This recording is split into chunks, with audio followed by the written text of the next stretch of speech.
We can't be crying because we had a really bad outing and then, oh my gosh, good job today. We're congratulating everybody on their hits and stuff because we felt good and we performed good. That is not the position of a pitcher.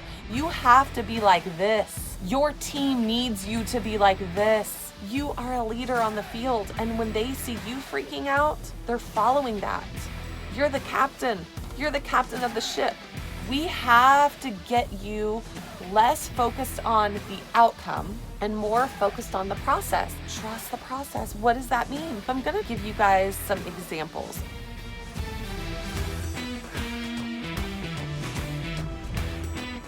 Welcome to the weekly dose. My name is Jamie Southern. At the end of August, beginning of September, we talked about your goals for the fall. It might have been speed, it might have been more control, or adding a new pitch, or fine-tuning some mechanical things. Those are all important. Got to set goals. What I have found coaching college is their highs and lows are a roller coaster. We cannot be a successful pitcher if our emotions go like this. We can't do it. We can't be crying because we had a really bad outing and then, oh my gosh, good job today. We're congratulating everybody on their hits and stuff because we felt good and we performed good. That is not the position of a pitcher. You have to be like this. Your team needs you to be like this. You are a leader on the field, and when they see you freaking out, they're following that. You're the captain. You're the captain of the ship. We have to get you less focused on the outcome and more focused on the process. We hear that all the time. Trust the process. What does that mean? It means finding ways throughout the season to feel like that is a winning season, not just the end result. Because every single team but one in college softball loses that last game. It's the process and not the end result that gets you feeling like you've had a winning season. I know that can be a little messy in our heads, thinking like, what does that fully mean? So I'm going to give you guys some examples. I'm addressing this topic this week with my pitchers at Oregon State. Last year, they went to the College World Series. So my pitchers, they found success, but my job as a coach is not just manage. I'm not trying to just manage my softball pitchers for the season. My job is to coach them and to develop them to get better. When we talk about this, I'm going to have their stats from the previous year. I know that some of them are going to want to improve some of their numbers, so I want to have that right out there for them. I want them to look at their numbers. I want them to look at their stats. Stats aren't everything, but they tell us a lot. Hey, I want to get more strikeouts. How do I get more strikeouts? And we talk about that. Oh, we got to get our walks down, or we've gave up too many extra base hits, doubles, triples, home runs. How can we do that? Sometimes it's hard for them to actually look and to say, oh, I don't like that number. They don't like that. So it's like, okay, well, let's talk about it.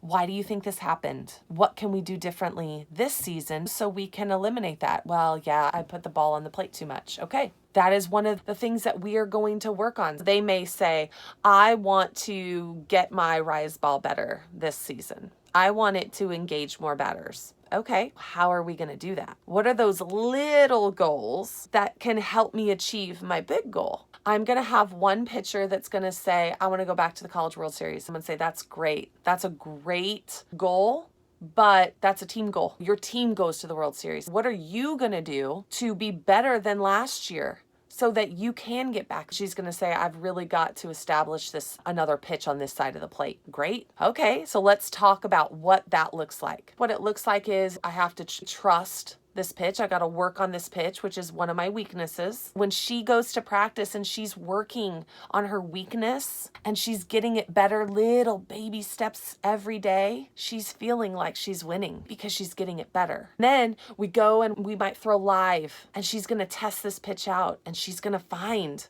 success with it. Is she going to struggle with it at times? I'm sure she's learning. She's working on it. She's starting to think of it in a different way or hearing different terms from me as a new pitching coach. She's going to walk away and she's going to be like, oh my gosh, I found more success than failure. I got some called strikes. I got some foul balls. I got some jamming. If it was an inside pitch, she's starting to see She's feeling success in the process. One of the pitchers, a different one on the team, has said to me before, like, I'm really not a strikeout pitcher. I'm like, why? And she's like, I just don't have that one pitch that those pitchers have. And I'm like, oh, I've seen that you have that one pitch. I just don't think you know how to use it. We're going to start developing this pitch in a different way that you haven't thought before. And you're going to start to see swings and misses. She's trusting the process. So at the end of the season, and it's a long season, and there's going to be some little ups and downs, she's not going to be here on a bad performance because we've trained her mind to say a winning season isn't just about you getting to the World Series or you being an All-American. I encourage you parents to talk about it. Driving to practice might be a great time to talk about this because they're in softball mode in their mind and they're going there. Others, you may have to have that sit-down conversation to say, let's talk about what this looks like for you, because athletes want the end result now, today. Their social media, they have 5 seconds, they're swiping to the next. They don't even watch things to the end. That is just how their brain is trained. And sometimes we have to accommodate that a little bit and then stretch them further and further. I have daughters and I have one that's not patient. Like, she wants it now. She's going to get frustrated because she's a perfectionist. She doesn't like to work on things that make her feel bad. She wants to be the best at everything. That drives her in many ways. It's a great quality to have, but also it's hard for her to work on the weaknesses that makes me uncomfortable. It makes me feel, oh, I don't like these feelings. We have to continue to work. If you ask your daughters, what does a winning season look like to you? They're going to focus on just the softball part. That's all they've trained themselves to be. As parents, we sometimes focus on that. We're like, great game after they win. What do we say after they lose? Do we focus on some of the little things that they did really well? Or do we see the end result as if it was a good day or a bad day? What are we training our daughters to view of themselves? One of the biggest things that they can do is their leadership, their encouragement. Maybe they're really hard on themselves and they work really hard this season to build up others when they're struggling because it helps them put the focus on somebody else. I'm like, hey, you're doing great out there. I used to tell the defense, like, listen, they're hitting me today. Have my back. Have my back. Great play. Building them up. Pitchers, we need our defense. It gave me this sense of like, get everything off my shoulders and really rely on my team. When I struck out batting and I come in and I'm like, hey, I got to encourage the next person. That's big time. It's a big time characteristic to have as an athlete, especially a pitcher. Everybody's answers are going to be different. They're all going to have different things that they value as being a successful pitcher. I encourage you to ask the question, if they only talk about softball, ask them to look within. See and hear what the pitchers have to say. What is going on in their mind? When we ask questions, we get to know them a little bit more. And you're like, well, she's my daughter. I know her.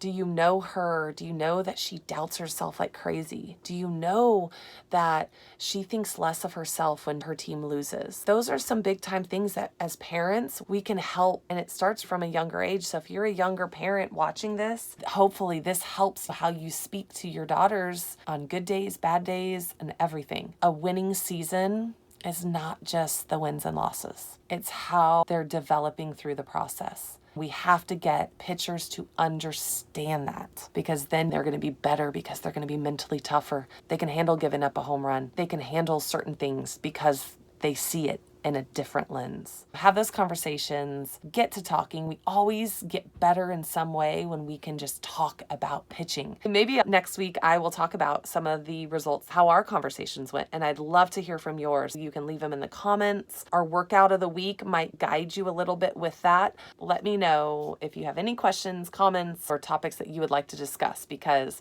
just like you, if you're a pitcher, you're going through it. If you're a parent, you're going through it. I'm going through it. We're never done with the process. Get started today.